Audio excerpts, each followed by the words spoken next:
What is up, everybody? Welcome back to a brand new episode of WB Content, and let's talk about last Saturday main event, and of course Triple A, where on Saturday night it was the craziest Triple A episode I think I've ever witnessed in my wrestling fan life. Now, before we get into the craziness of AAA, let's just recap a little bit what happened Saturday main event. Not so bad matches. There were some good parts, some bad parts. Penta and Ethan Page, they literally tore the house down with that match. It was freaking incredible. Yeah, the six-woman tag team match of Rhea Ripley, Charlotte Flair, Alexa Bliss versus Jade Cargill, B-Fab, and Meech, and whatever. All in all, I hate to say it, but I give Saturday main event like I'm saying a 4 out of 10. It would have been a 5, but of course, Jay Cargill had to pin my girl Rhea Ripley to the ground, so I'm giving it a 4. I'm giving it a 3 out of 10. Like, I don't know, I just didn't like it. The start of it was like going really cool, but then Jay Cargill and Beef and Meech had to do that Michael Jackson tribute thing or whatever you want to call it. But what I thought was respectful, and I don't think people saw it, was Jay Cargill takes off the glove and throws it at Rhea. I'm like, I'm sorry, excuse me? Did you just disrespect the King of Pop right now? I don't know. In my opinion, that right there was the ultimate disrespectful thing you could ever do, especially when it comes to the King of Pop, Michael Jackson himself. So I'm sorry, but I thought that was disrespectful. And the whole match was just really, I don't know, it was cringe because you got these three newcomers who, okay, one, they need a lot more practice to wrestle because their ring work was not that great. And then on top of that, Jake Cargill gets the win? Like, are you freaking serious? How long do I have to keep telling you guys she cannot wrestle? She's just not there yet. She's not on the level of Charlotte Flair or Natalia or Bianca Belair or Naomi or AJ Lee or Paige or the Bella Twins. She's just not there yet, guys. She needs a lot. And I mean she needs a lot more work to get better in the ring. But the fact that they give her the win and she pins Rhea Ripley? Like, are you freaking serious? You're gonna make her pin the women's champion who's been busting her ass in this company for I don't know how many years, and to get to where she is right now, you make Jade Cargill pin her? That is a big no-no in my opinion. That is a big no-no. And then of course, we have Sol Ruka versus Becky Lynch, and I thought the match was, kind of decent, but then out of nowhere she botches her signature move for the second time in a row. Like, this, you're on the main roster. This is the big times. You are not playing with you're playing with the big girls. And yet you botched the move. You almost hurt the ref really bad, and now like seriously, what the heck is going on with you, Soul? Okay, you gotta get your stuff together. You're in the main roster. Just don't hesitate to do your move. You've done it a million times in NXT. I've seen you do it a million times in NXT. Just think about it as an NXT match. Think about it as an NXT match. You're fighting Zarya or you're fighting JC Jane or wherever the heck you picture you're fighting. Just picture that, do your signature move, and you're in good hands. But after that craziness between Becky and Soul, out of nowhere, Nick Aldis talks to Adam Pearce and he's like, you know what?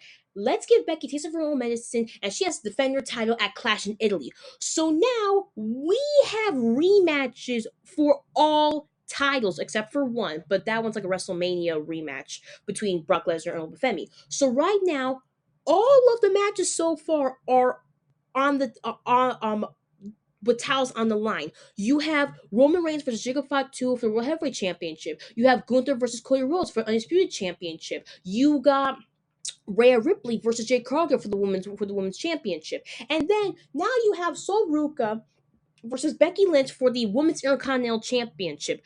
I'm like, I'm sorry, are we trying to rehash the old rivalries that happened from way back when? I mean, we all remember what happened with Roman and Jacob Fatu when it came to the old bloodline versus the new bloodline. Remember what happened at Crown Jewel 2 years ago when it was Gunther versus Cody Rhodes, champion versus champion, Crown Jewel champion.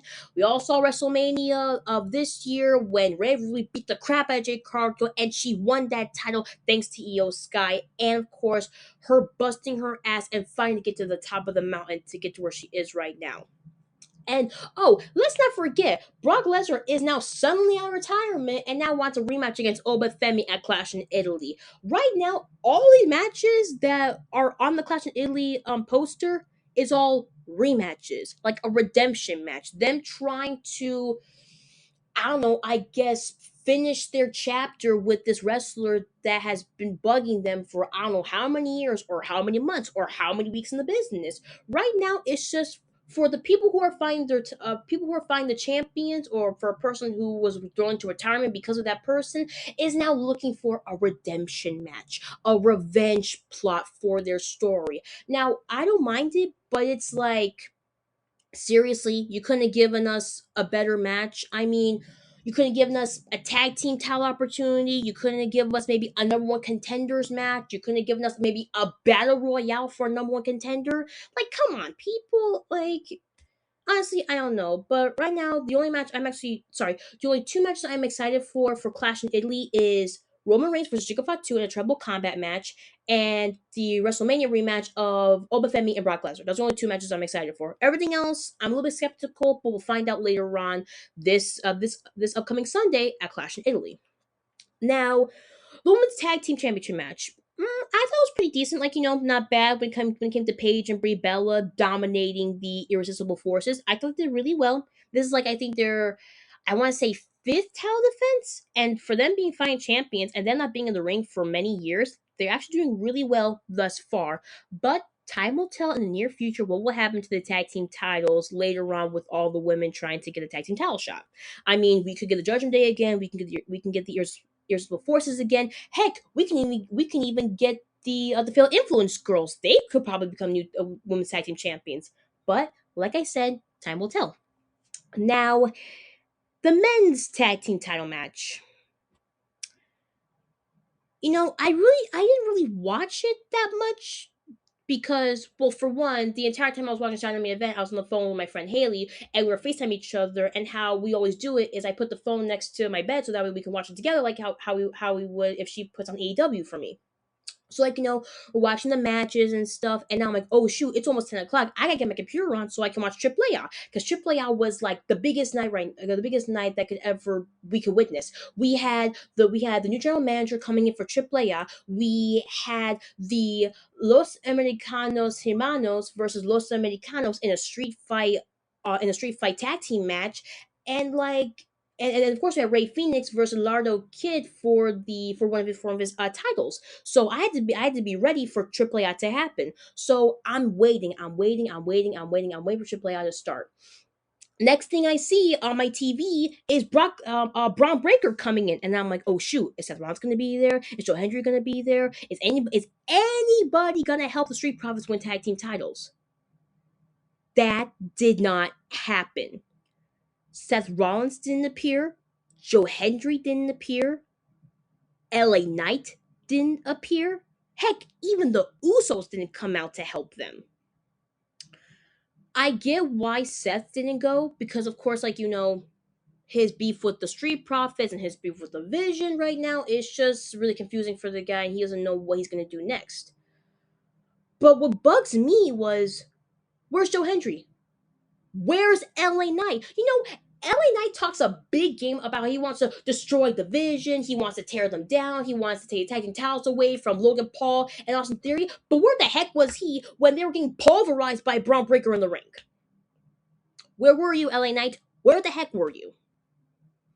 So, like I said, Saturday main event, I'm giving it a 3 out of 10. It would have been a 4, but of course, bad things started happening to my girl, bad things started happening to Sol Ruka, and then the last match was just, I'm sorry, that match was petty. That match was a really, really, really, really, really petty fight. I'm sorry to say it to you guys. For the Vision fans out there, I'm sorry, but that match was petty in my opinion.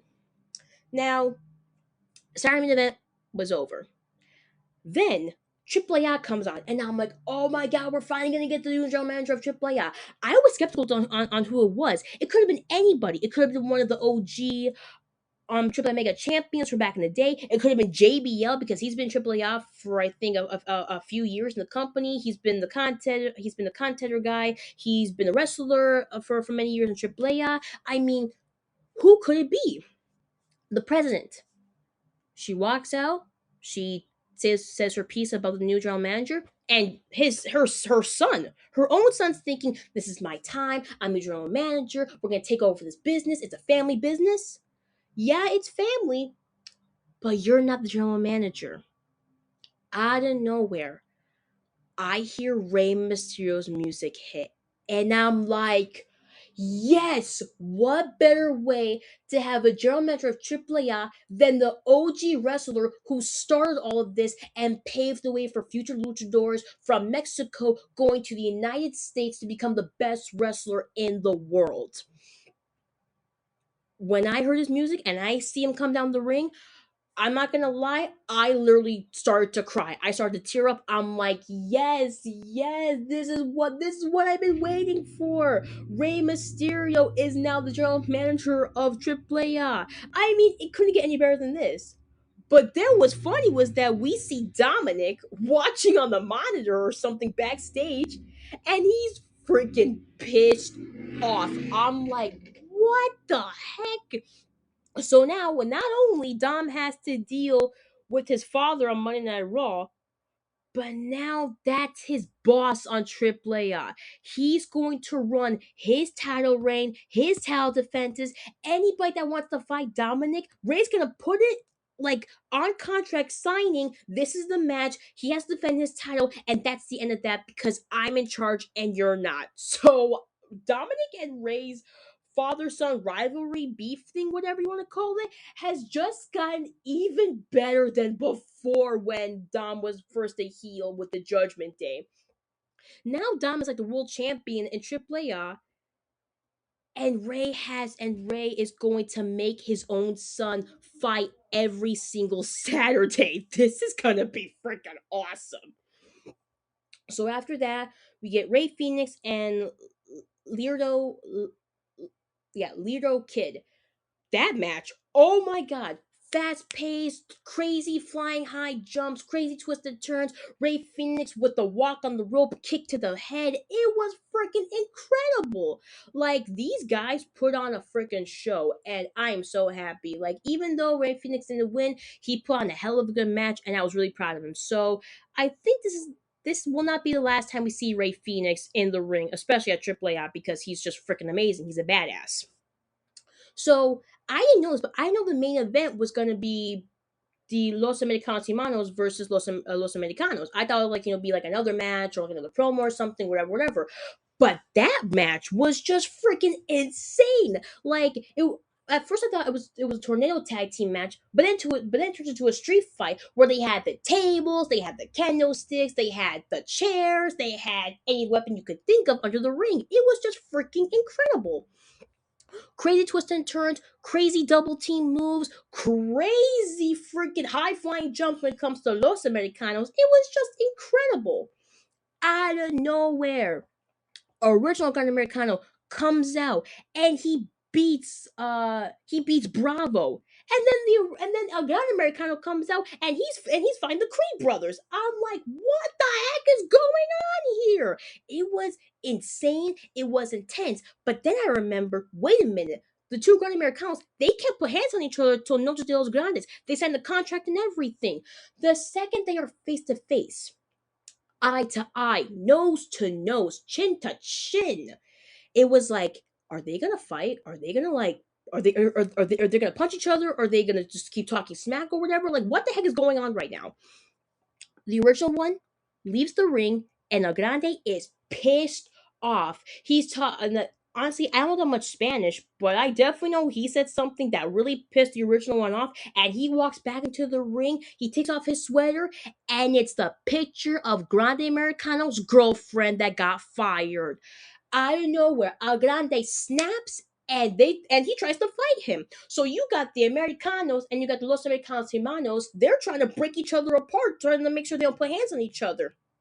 Original's like, no, fudge it. I don't care. He's talking smack about me. I'm gonna beat his ass. So it goes into a whole freaking brawl fight of, like, the security guards are coming out. They're trying to stop the fight, and then the locker room comes out. You have all luchadors. You got Mr. Iguana. You got La Parca. You got all these wrestlers coming out, and they're trying to stop the fight. And then Rey Mysterio comes out, and he's trying to be like, hey, hey, hey, that's enough. That's enough. You know what? If you guys want to fight, you know what? Contract is now void. Beat each other up if you want. I don't care. And it just went freaking nuts in the ring. You had them jumping all over each other. It was like a dog pile with the wrestlers and the security guards jumping in on each other. And then you had them throwing like sticks at each other and gloves and a piece of table. And El Gran Americano throws his shoes at him. It was a freaking madhouse. Like, the crowd did not hesitate. They just went freaking wild. Like, that was the craziest AAA episode I think I've ever seen since since oh yeah, since Dominic and El Gran Americano faced Rey Mysterio and and Penta.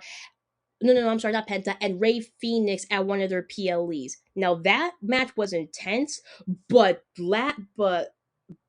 Saturday night of AAA, that was really intense. So now you know what's gonna happen this Saturday coming up. I mean, right now we still have Vikingo versus Wagner Jr. for the Latin American Championship. We have the six-woman tag team match of Lola Vice, Bailey, and La Catalina versus Los Taxicas. And now, brand new to the list, we have the War Raiders versus the clown circus. The circus clown guys. I'm like, oh my god, this match is going to be way crazier than I thought.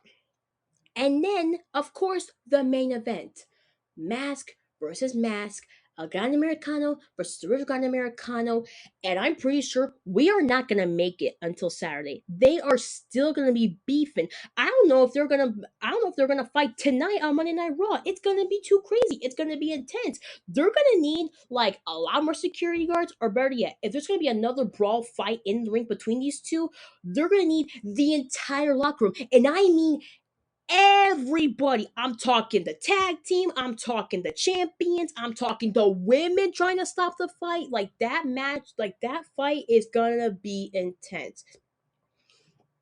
And then by Saturday, it's going to be a brawl for all for these two. Now, like I said, in traditional mask versus mask matches, whoever loses has to take off their mask and show their face to the world. I don't know who's gonna win. I don't know who's gonna lose their mask. But what I know is this: it will be intense, and we will witness history yet again for AAA at Noches de los Grandes. Well, that's all I have for today, guys. Be sure to watch Monday Night Raw 8 Eastern, 5 Pacific. I don't know exactly what matches are gonna happen, but whatever's gonna happen, it's the last Monday Night Raw before Clash in Italy. So of course, standard procedure, last minute fights, last minute promo talking, last minute whatever they're gonna pull, whatever they're gonna make us see tonight on Monday Night Raw. But it's gonna be pretty awesome. So hope you guys have an amazing Monday, and I'll talk to you guys soon.